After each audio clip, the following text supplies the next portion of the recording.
안녕하세요. 사연을 부탁해입니다. 오늘의 사연을 소개하겠습니다. 주말 아침부터 서방님 부부가 집에 찾아왔어요. 형님, 제가 맛있는 빵이랑 케이크 사왔어요. 그때 형님이 여기 거 맛있다고 했잖아요. 난 괜찮은데 뭐하러 사왔어. 그 집 케이크 엄청 비싸던데. 제가 동서를 나무랐지만 동서는 그저 해맑게 웃을 뿐이었어요. 저는 우리 동서 이야기를 할까 합니다. 우리 동서는 세상에 단 한 사람밖에 없다고 할 정도로 정말 좋은 사람입니다. 어쩌면 저리도 잘 자란 것인지 보고 있는 것만으로도 참 기분 좋게 하는 사람이라고 해야 할까요? 잠시 우리 시댁 소개를 하자면 시부모님과 우리 부부 그리고 동서 부부와 시누이가 있습니다. 시댁 가족들은 다행히 다들 좋은 분들인데요. 그중 시어머님만이 저를 참 많이도 미워했습니다. 그 이유는 우리 친정이 잘 살지 못한다는 이유였어요. 친정 아버지 홀로 계신데 자주 아프셨기에 제가 자주 찾아뵈야만 했거든요. 그랬기에 저는 제대로 된 일을 할 수도 없었는데요. 혹시나 아버지가 많이 아프시거나 하면 바로 가야만 했거든요. 그래서 마트나 백화점 같은 곳에서 근근히 아르바이트를 하고 있었어요. 조금이라도 돈을 벌어서 아버지 병원비에 보태야만 했으니까요. 다행히 남편은 착한 사람이라 절대 눈치를 주거나 그러진 않았습니다. 오히려 제가 힘들까봐 걱정을 하는 그런 사람입니다. 남편에게 미안한 마음이 들어 시간이 날 때마다 더욱 열심히 아르바이트를 했고요. 하지만 시어머니는 그런 저를 참 많이도 미워했습니다. 사람들 보는 앞에서 무시를 하거나 막말을 하는 건 아무것도 아니었고 저를 그냥 하인 부리듯 부려먹곤 했으니까요. 혹시나 시어머니가 불렀을 때 일 때문에 못 간다고 하기라도 하면 바로 막말이 날아올 정도였거든요. 물론 시댁 가족들은 그런 시어머니의 행동에 발끈하며 제 편을 들어주곤 했지만 그러면 그럴수록 시어머니의 행동은 도가 지나칠 정도였습니다. 그러다가 서방님이 결혼을 하게 되었고 동서가 왔는데요. 동서의 친정아버지가 엄청 유명한 회계법인의 대표로 계신다고 했습니다. 서방님도 동서 아버지 회사에서 일을 하고 있었고요. 평소 서방님을 좋게 봤던 사돈어르신이 서방님과 동서를 연결해줬다고 했습니다. 동서의 말에 따르면 다른 직원들은 상사 눈치 보기 바쁜데 서방님은 항상 밑에 직원들 편에 서서 이야기를 했던 모양이었어요. 그러니까 한마디로 약자 편에 서서 당당히 의견을 말하는 서방님을 보며 사돈어르신이 많이 놀랐다고 합니다. 그런 굳은 심지를 보고 사이로 삼아야겠다고 결심하셨다고 하네요. 그렇게 서방님과 동서는 사돈어르신의 적극적인 지지를 받으며 만나게 되었고요. 둘 다 성격까지 비슷하다 보니 아무래도 더욱 잘 맞았던 것 같았어요. 동서도 서방님 못지않게 심지가 굳은 그런 사람이거든요. 한마디로 둘 다 불의를 보면 못 참는 그런 성격입니다. 그리고 그런 동서의 성격 덕분에 어느 날부터 제게도 봄날이 찾아왔는데요. 시어머니가 저를 막무가내로 대할 때마다 동서가 다 막아주곤 했거든요. 하지만 저와는 반대로 시어머니에게는 엄청난 시련이 찾아왔답니다. 우선 첫 시작은 이랬습니다. 시아버님 생신이어서 금요일날 저녁 다 같이 시댁으로 갔습니다. 금요일날은 그곳에서 자고 다음날 아침 일찍 음식을 만들고 나는데요. 시어머니가 그동안 얼마나 대단했냐면 말이죠. 다른 사람들은 다들 방 안에서 잠을 자게 하고 시어머니와 저는 거실에서 함께 잠을 자자고 했는데요. 문제는 다음날 새벽 4시 30분경 저를 흔들어 깨워서 조용히 일을 시키곤 했습니다. 가족들이 깨지 않게 조용히 하라며 옆구리를 쿡쿡 찔러대면서 말이죠. 그런데 새벽 4시 30분이 되면 시어머니가 저를 깨우는 방법이 정말이지 신박하다 못해 기가 막힐 뿐이었습니다. 다들 효자손이라는 걸 알고 계신지요? 시어머니는 그 효자손으로 항상 등을 긁으시면서 손에서 한시도 놓지 않고 들고 다니셨는데요. 하물며 잠을 잘 때도 옆에다 놓고 주무실 정도였거든요.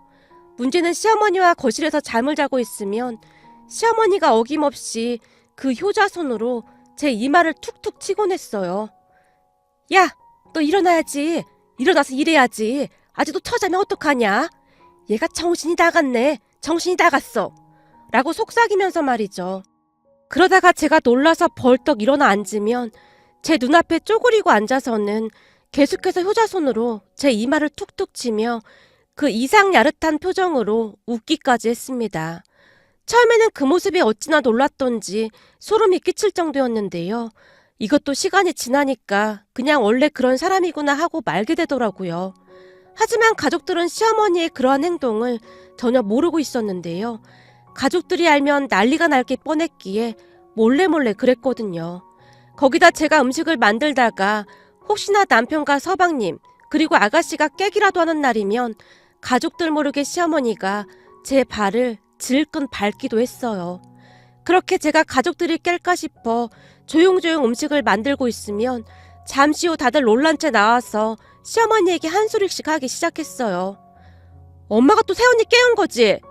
아가씨가 시어머니를 노려봤고, 진짜 엄마 왜 그러는 거야? 다 같이 만들면 되는 거지. 왜 형수님만 시키냐고. 엄마 진짜 비겁한 거 아니야?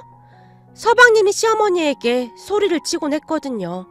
거기다 남편은 제게 미안하다며 몇 번이나 사과를 했고요. 그런 일이 계속 반복되다 보니 나중에는 시누이가 거실에서 자겠다고 할 정도였지만 제가 괜찮다고 말렸습니다. 평소 제게 잘해주던 시누이가 편히 자길 바랐거든요. 시누이는 침대가 없으면 잠을 잘 못 자는 걸 잘 알고 있었거든요. 그러다가 동서가 후광을 내뿜으며 시댁에 등장을 했는데요. 동서는 우리가 생각했던 것보다 더 대단한 사람이었어요. 그날도 시댁에 행사가 있어서 다 같이 금요일날 시댁에 모였고 여느 날과 다름없이 시어머니가 저와 함께 거실에서 자겠다고 했어요. 그런데 시어머니의 말을 듣던 동서가 시어머니에게 말했어요. 왜 두 분만 이 넓은 거실에서 주무세요? 저도 거실에서 같이 자고 싶어요. 네가 왜 거실에서 자? 넌 방에서 편히 자면 된다. 아니에요. 저도 거실에서 자고 싶어요. 시어머니랑 며느리가 거실에서 자는 게 집안 가풍인가 봐요. 아니, 가풍이랄 건 없는데 그게 그냥 좋잖니. 거실에서 시어머니랑 며느리랑 도란도란 이야기도 하면서 자면 좋잖니. 그니깐요. 저도 끼워주세요. 저 형님 옆에서 자도 되는 거죠? 동서가 제게 착 달라붙어서는 활짝 웃었어요.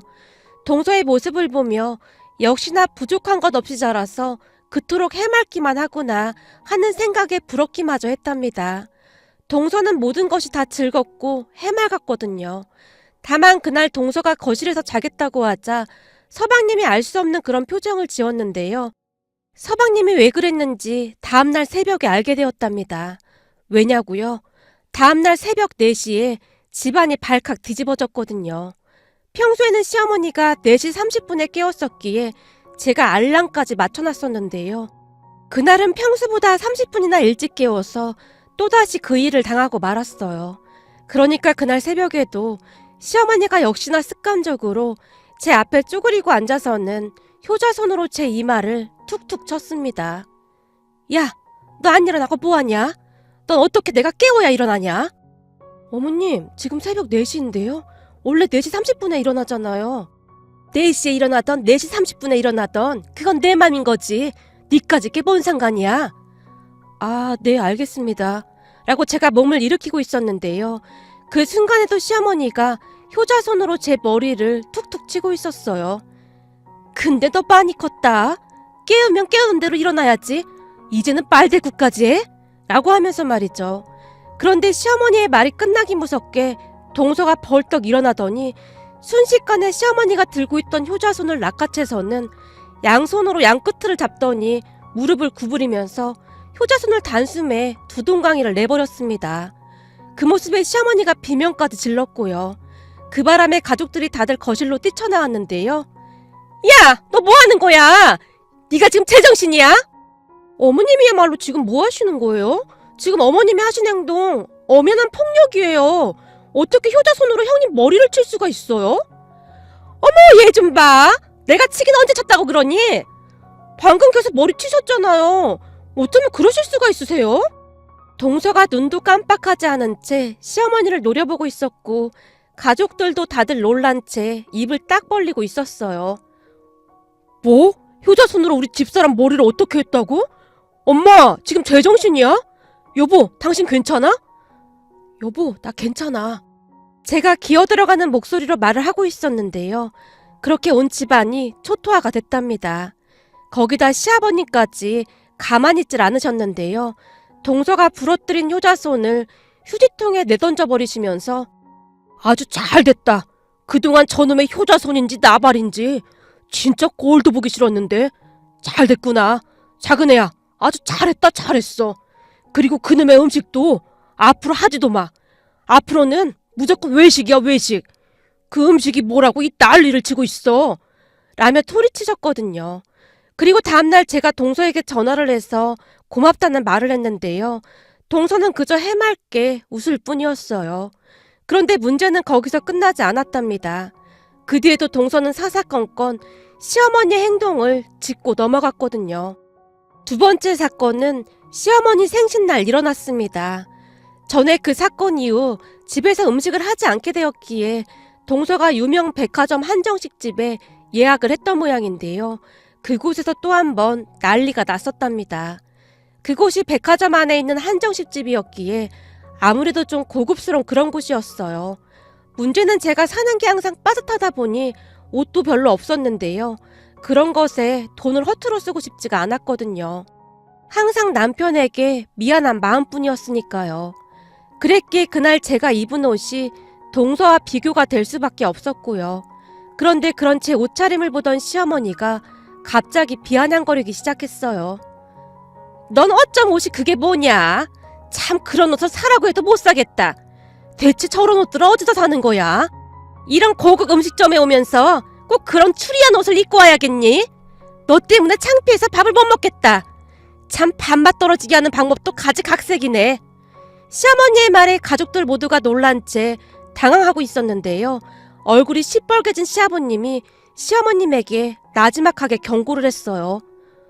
당신 입 다물고 조용히 있어. 마지막 경고야. 왜? 내가 뭘 어쨌다고 그래. 사실 내 말이 틀린 말도 아니잖아. 큰애 제 옷 좀 보란 말이야. 꼭 없는 티를 저렇게 낸다니까. 작은애 좀 봐라. 너랑 얼마나 비교가 되니? 제발 작은애 반만이라도 따라갔으면 좋겠구나. 내가 그만하라고 했지. 시아버님이 들고 있던 숟가락을 테이블 위에 탁 하고 내려놓았어요.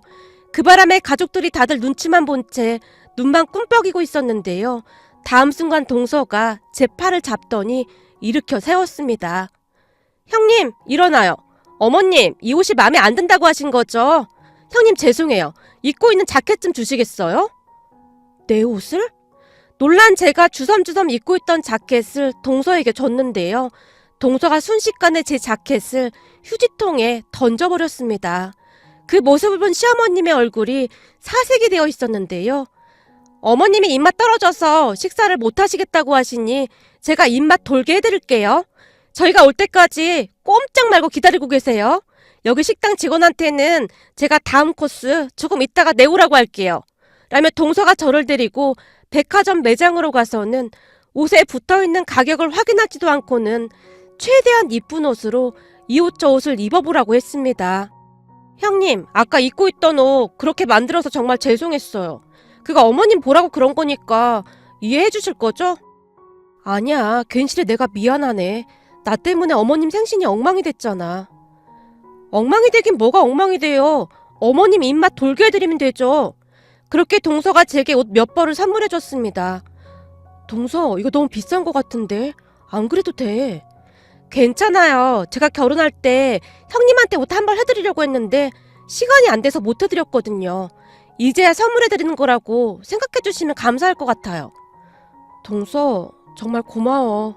제가 목에 메인 채 고개를 푹 숙였는데요. 형님 상황이 그런 건 형님 잘못이 아니에요. 그러니까 너무 기죽을 필요 없어요. 전 열심히 사신 형님을 항상 존경하는걸요. 동서가 그 특유의 해맑은 미소를 짓고 있었습니다. 그렇게 제가 새 옷을 입고 다시 식당으로 갔는데요. 자, 이제 됐죠? 이제 어머님 입맛 떨어질 이유 없으신 거죠? 그럼 다시 식사하시죠. 와, 큰새 언니 옷 진짜 잘 어울린다. 우리 큰새 언니가 원래 얼굴이 예쁜데다가 예쁜 옷까지 입으니까 완전 하늘에서 내려온 천사 같아요. 그렇죠, 아가씨. 제가 봐도 너무 예쁜 거 있죠? 백화점 직원들도 다들 막 감탄하더라고요. 동서와 신우이가 한박 웃음을 지은 채 시어머니를 노려보고 있었습니다. 그렇게 동서로 인해 제 인생에도 꿈같은 봄날이 찾아왔답니다.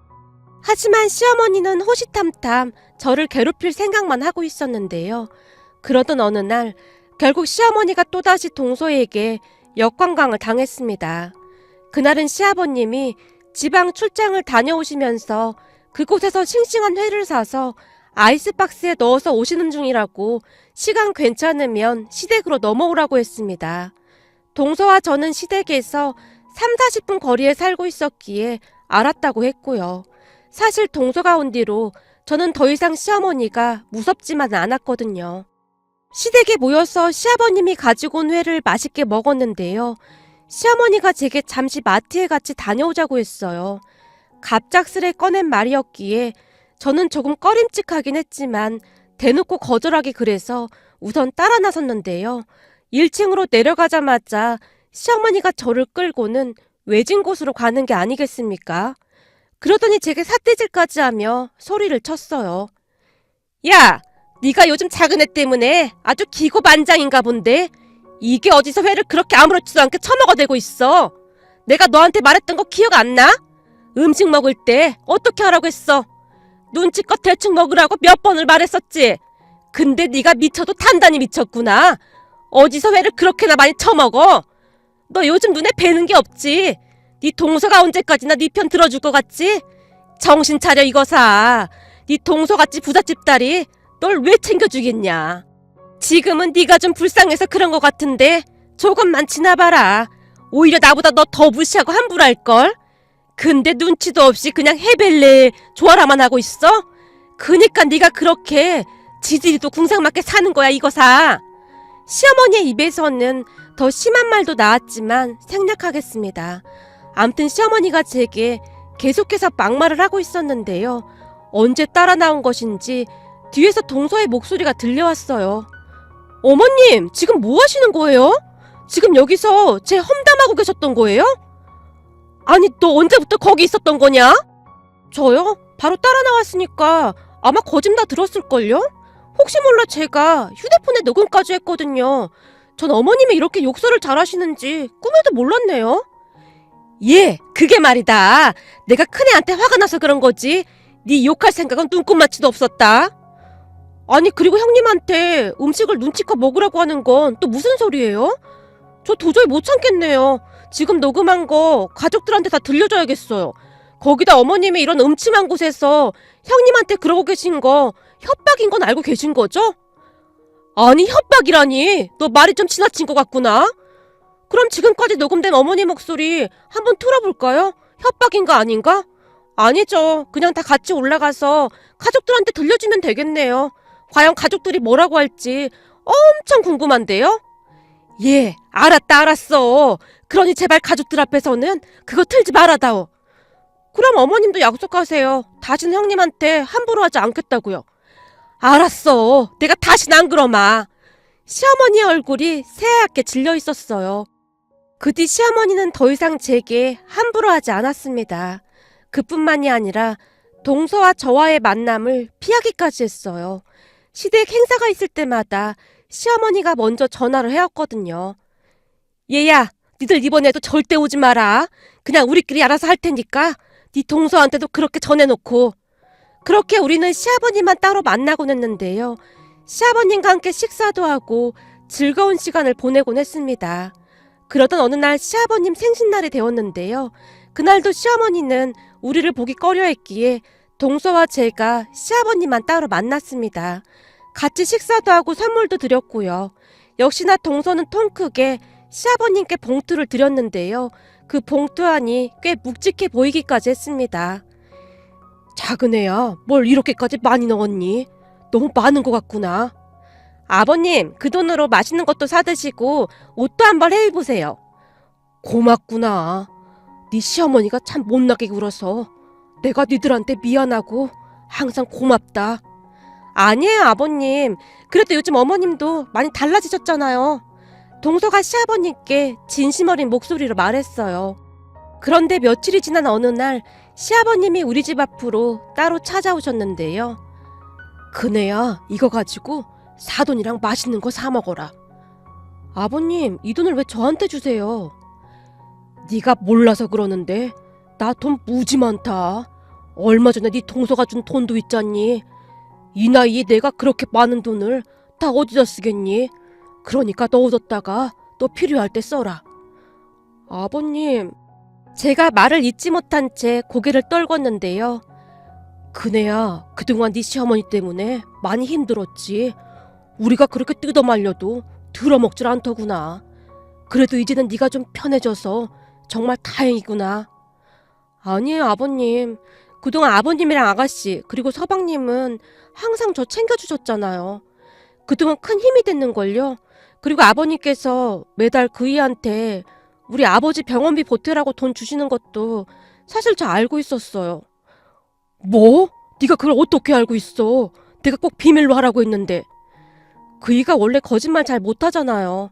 사실 그동안 어머님 때문에 많이 힘들긴 했지만 아버님이랑 다른 가족들이 잘 챙겨줘서 그냥 군말 없이 어머님 말씀 들은 것도 있었어요.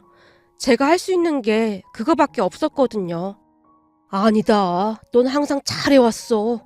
우리가 잘 챙겨주지 못해서 오히려 미안했다. 그리고 네 동서가 참 괜찮은 애가 들어와서 얼마나 다행인지 모르겠구나. 힘들 때는 서로 의지하고 살아야 하는 거지. 그래야 하는 게 맞는 거지. 요즘은 너랑 작은 애 보고 있으면 그렇게 좋을 수가 없다. 앞으로도 서로 챙기면서 그렇게 잘 지내주렴. 나는 요즘 밥을 안 먹어도 아주 배가 부르구나. 시아버님이 제게 몇 번이나 미안하다는 말을 했습니다. 힘든 시간 속에서도 시아버님과 가족들의 마음이 고스란히 느껴졌었기에 버텨낼 수 있었던 것이 아니었을까 싶네요. 그 뒤에도 동서와 저는 정말 잘 지내고 있는데요. 요즘 시어머니는 입을 꾹 다문 채 눈치만 보고 있답니다. 집에서 가족들이 말을 걸어주지도 않으니 하루 종일 외롭게 TV만 보고 계신답니다.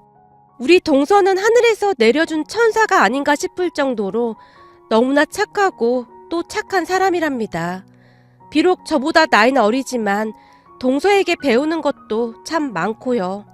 앞으로 살아가면서 제가 받은 것들을 갚아나가면서 그렇게 살아갈 생각입니다. 오늘의 사연은 여기까지였습니다. 즐겁게 보셨다면 구독, 좋아요 부탁드립니다. 고맙습니다.